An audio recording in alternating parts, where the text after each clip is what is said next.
everybody. Welcome here to Boulder, Colorado. We are live for our ICECHIP Field Campaign Field Day. We're going to go take you all around and go check out some of the really cool instruments that are going to be used to measure hail during the upcoming ICECHIP project. I'm Ian Giamenko, lead research meteorologist at the Insurance Institute for Business and Home Safety. I've got my man TJ behind the camera. You're going to see Courtney pop on camera here. She's going to take your questions on YouTube. We'll try to answer as many as we can. But here we go. We're going to go have a look at some of the neat instruments that we're going to use in the upcoming ICECHIP project to study all aspects of hailstorms.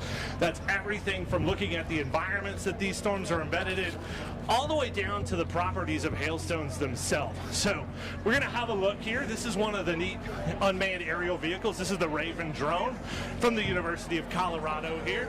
We're going to walk around. I'll try to find Brian, who leads this program here in a little while. But that's another one of those cool pieces of instrumentation that we're going to use here on the ICECHIP project. As we go, we're going to see all sorts of cool stuff. Right next to me, this is a mobile mesonet rack that's mounted to one of the vehicles. This is a truck from the National Severe Storms Lab as part of NOAA. It measures the environment that it's driving through. It also has instruments that it deploys out the back. But we're going to go check out perhaps our favorite IBHS group. That's the #1 team on my scorecard, #1 team in your heart, maybe the IBHS disdrometer ground team. So we're going to walk our way over. We've got all sorts of folks here. We've got our student participants. We've got folks from the Boulder community out here, all looking at some of the stuff that we've got going on here at ICECHIP. So you can see right here, here's some of our IBHS equipment. The Central Michigan team's also going to be deploying some of these. These are impact disdrometers. These measure the impact energy of falling hailstones, developed at IBHS. And we've got some more fun. I'm going to bring in Jake Sorber from the IBHS team. We're going to have a little fun. All right, Jake, you played a big role in the, I guess it's, better part of a year getting ready for this project. What are you most excited for? I'm most excited to get out there and see the fruit of all our labor. Right? You said we've been preparing for this for the better part of a year, and also to get all this data that will really turn out to be a historical data set. Yeah, it's going to be great. A lot of instrument, a lot of work that we put in back at IBHS. So give us a run through of what are the tools that we at IBHS on the ground teams are going to be using here for ICECHIP.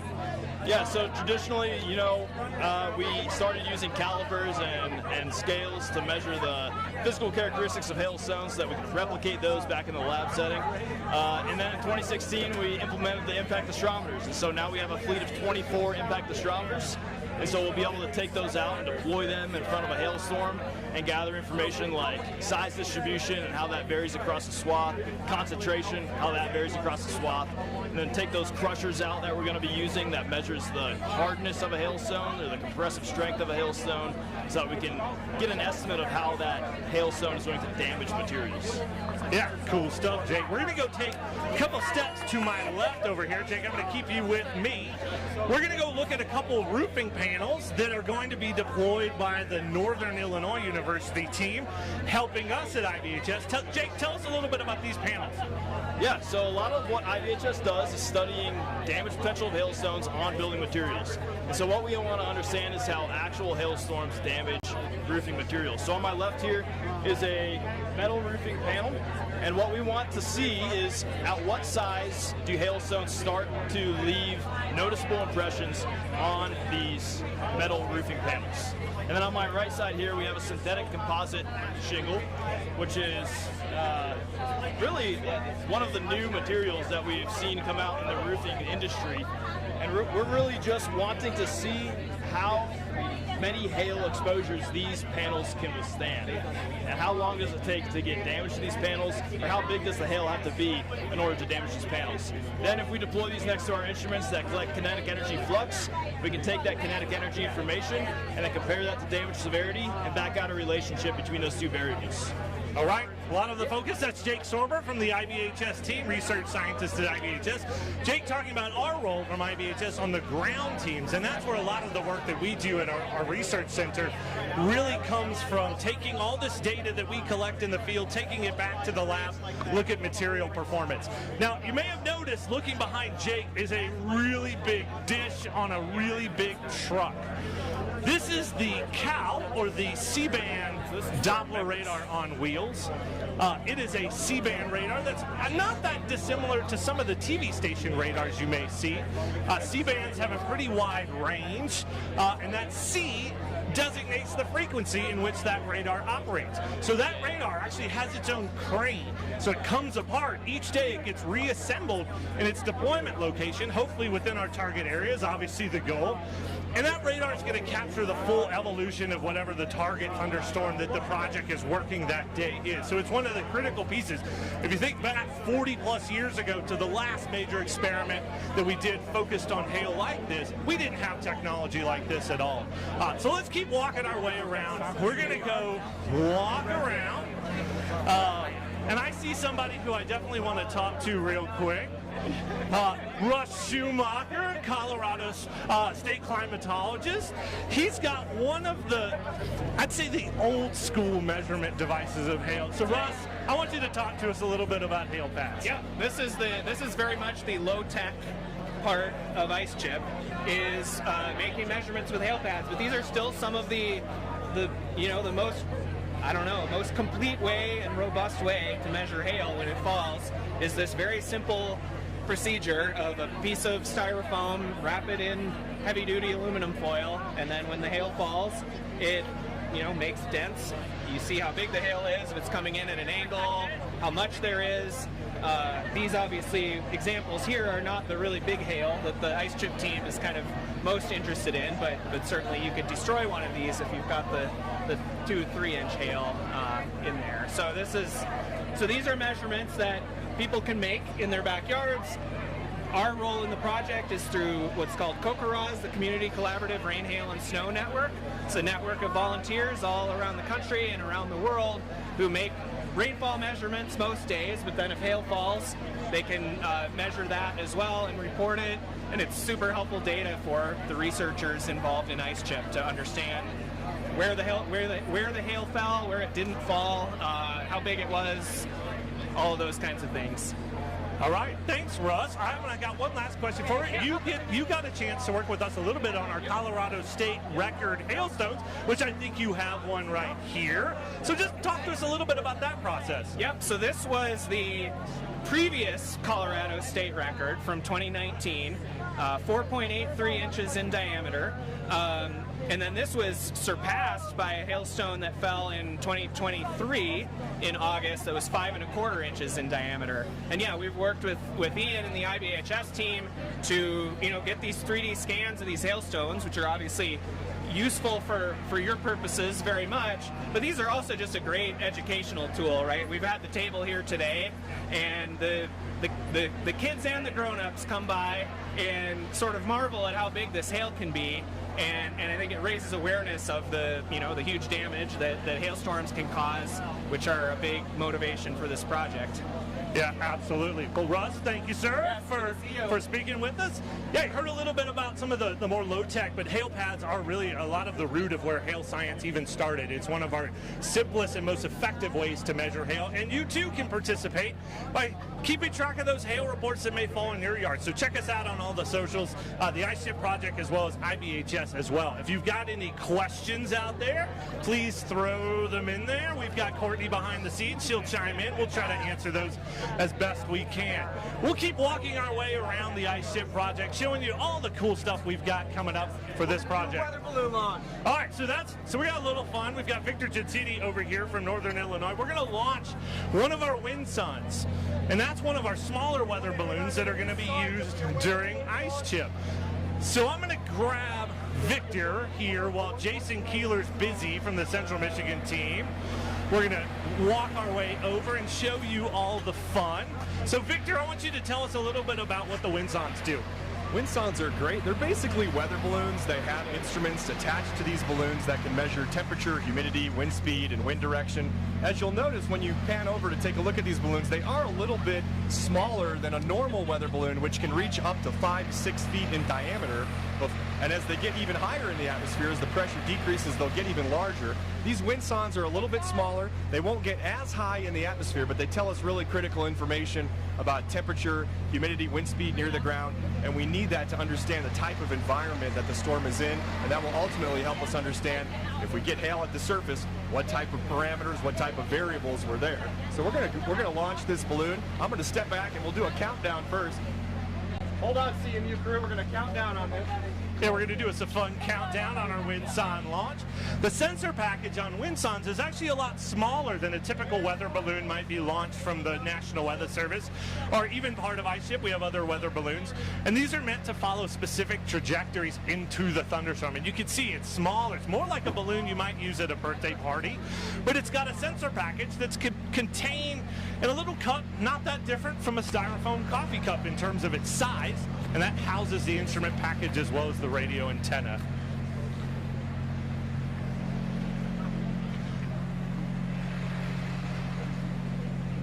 We'll wait just a second. We're going to actually collect data on this one.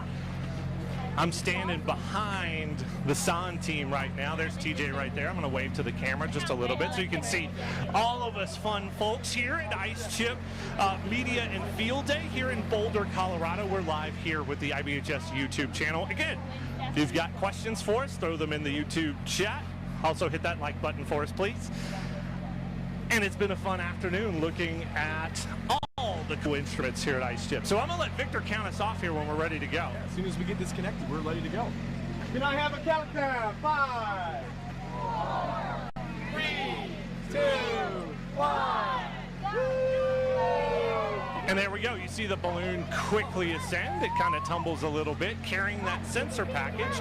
And if there was a thunderstorm off in the distance, it's going to radio back information, all those environmental variables that it's measuring on its way up into our thunderstorm updraft. So it's a pretty cool science right there. Our test Winson launch. That's from the Central Michigan team. And if we want to come over here, I've got Jason Keeler with the Central Michigan team. He's going to show you, if we can zoom in here, TJ, on what the sonde is actually radioing back to us.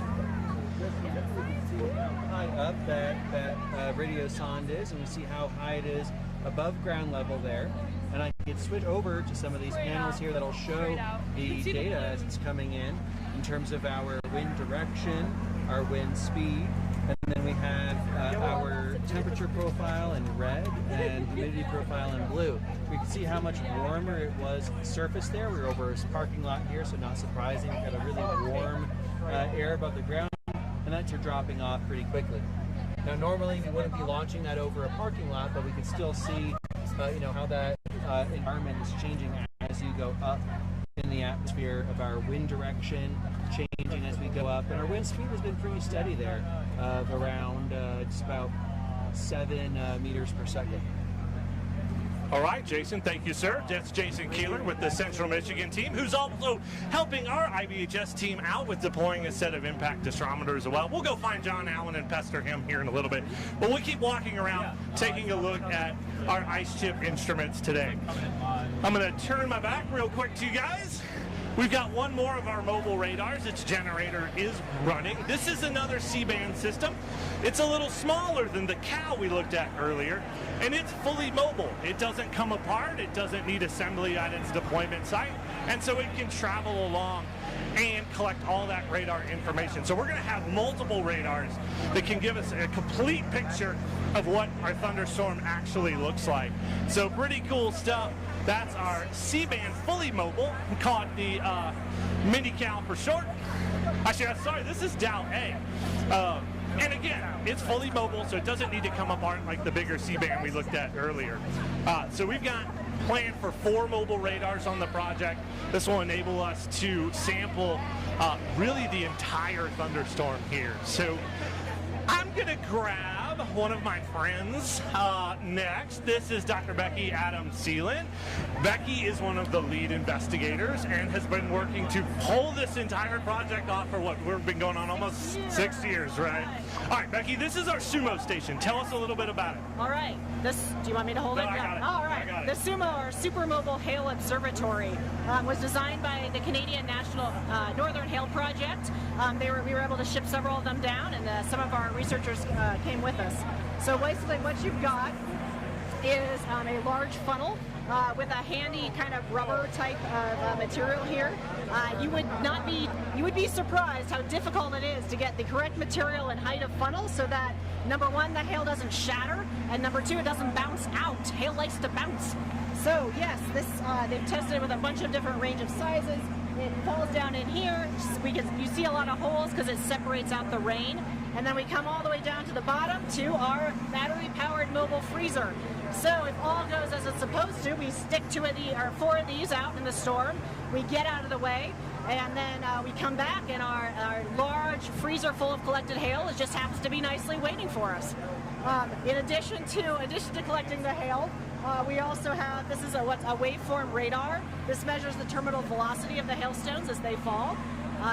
Believe it or not, trying to connect the characteristics of the hailstone, if it's rough, if it's loamy, if it's squashed, any of these things, to how fast it falls. We are still like really, it's hard to connect those things, so this will help us with our science.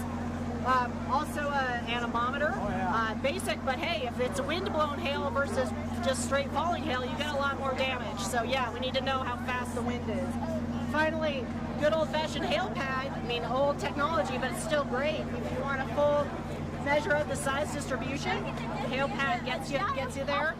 And finally, there's also a high-res camera and light up here. This can't tell us like individual hailstones, but it can tell us, hey, roughly when did the hail start? How, when was it heaviest? When did it stop? That type of stuff. So when we started this, right, we kind of called this our super station. Like, it's meant to do everything in one spot that we actually wanted. Collect pristine hailstones, measure something with CW radar, get our wind data for wind-driven hail, and then, of course, use our traditional hail pad as our wonderful validation. So, Becky, thank you so much, and I will see her later once we hit the road. But let's keep our journey going. Well, Ian, we have some questions coming in. So what kind of building materials will you be testing in the field, and what are you hoping to learn? All right, so for us, we're looking at specifically some newer composite shingle materials that have shown some promise in our laboratory testing. So this is something that would be separate from our IBHS asphalt shingle ratings right now, and we're also looking at what is the threshold for damage on metal roofing.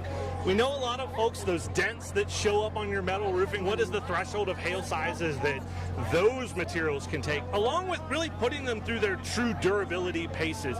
That's one of the biggest problems when it comes to roofing materials and hail is the lack of durability. So you may hear us talk a lot about those materials that don't work well. We're trying to identify some of those materials that we do think can perform and offer some durability. So wonderful question. Keep them coming out there. Keep asking those questions. Yeah, we'll keep walking. We'll keep wandering our way. So if you've got a question for us, please throw a shout out. This is another one of our vehicles operated by the University of Alabama Huntsville, the farm group here. And these are some of the pods. These are instruments that are going to get deployed near hail impact disdrometers, but they measure everything about the temperature, humidity, pressure. They've also got a wind sensor. They got multiple wind sensors on them. So we'll be able to gather all that environmental information near our instrument array. And that's the entire purpose, is to sample these storms in a level of detail that we just haven't ever before. And that's something, if you think back 40 years ago to the National Hail Research Experiment, we simply just didn't have these capabilities, and we didn't have cell phones in our pockets either. So for all of you out there, you can join us in the ICECHIP adventure, capture those hailstones in pictures. Be sure to put a ruler next to them, a nice reference object. If you don't have a ruler, you can use a quarter, a nickel, something that we know the size of. And we can do a lot with machine vision to estimate the sizes of those hailstones. So you too at home can come along for the ICECHIP ride and participate a little bit as a citizen scientist. We'd love to have those hail reports. So we are live from Boulder, Colorado. This is the ICECHIP Field Day. We kick off the project. We will likely be headed out, well, we are headed out as soon as we're done here today for operations tomorrow, probably somewhere in the great state of Kansas, but we will see where the weather takes us. So that's where we're at right now. We're going to loop our way back. We're going to probably take us toward the end of our broadcast today with our IBHS crew. I'm going to keep an eye on Courtney back there. If you've got some questions, please throw them at us. We'll do our best to answer them. But as we walk our way through all the ICECHIP instrumentation, we've got the whole smash, the entire fleet set up here today. We've had a wonderful group of folks from the area come out and come see us, and I'll sneak my way around, and I'm going to come back to our IBHS team. I see Jake Sorber over there smirking at me. I'm going to grab Lucas Faulkner and Brenna Meisenzahl here in a second, and we're going to talk a little bit about crushing hailstones. But if you can see Lucas doing his thing with some folks around. So we've got a couple of our 3D scan stones here sitting with Lucas as well. So, all right, our favorite team, right? Number one team on your scorecards, number one in our hearts at IBHS. Lucas, tell us a little bit about 3D scanning of hail, and then we're going to talk to Brenna about how we crush hail, and that'll probably take us home as we end our field day live broadcast. I got it. You got it? All right, cool. So this is our 3D scanner right here. And what we do with our 3D scanner is we're actually able to take these stones that fall out of the sky, especially like the really cool looking ones, these larger ones, and we can scan them and then get an accurate representation in a computer 3D model that we are able to take and print out, and with filament and whatnot, we can get the different sizes of it, we can get the weight of them, print these pretty accurately, and then use these in different types of tests, either wind tunnel tests, and all different types of things, and it's very cool, it's very exciting, and the whole process is a lot of fun. And then with that on too, we can do with the crush test. I think I'll let Brenna take over that, and she can talk about it. Yeah, we got to talk to Russ Schumacher, a state climatologist here in Colorado, about the Colorado record hail. So we've done 2 now, right? So you participated in a couple record hail investigations. Tell our folks a little bit about how we do those. Yeah, so with our record hail investigations, so someone finds a hailstone, they put it in a freezer bag, put it in the freezer, and then call the National Weather Service office, and then they call us. And then when we do, we have a rapid response team. It's usually me, maybe 1 or 2 other people. Put all of our equipment together, we hop on a plane, and we go out to where that stone is. We show up either at the office or the person's home who found it, and then we get everything set up, and then we are able to scan that stone, hopefully within 24 to 48 hours, and then really get the best accurate representation of these stones before they freeze and melt, and then we can use that and then for all the other stuff that we were just talking about. Yeah, so it's really critical to document these gargantuan and very unique hailstones. We can make these wonderful 3D prints. You heard Russ talk about how great a teaching tool is it. There's a lot of science that can be done. We can do a lot of things like understanding how radar sees these specific hailstone shapes. So a lot of doors that got open. And that's something I think we should take a lot of pride in at IBHS. We help pioneer this technology in terms of its impact on hail science.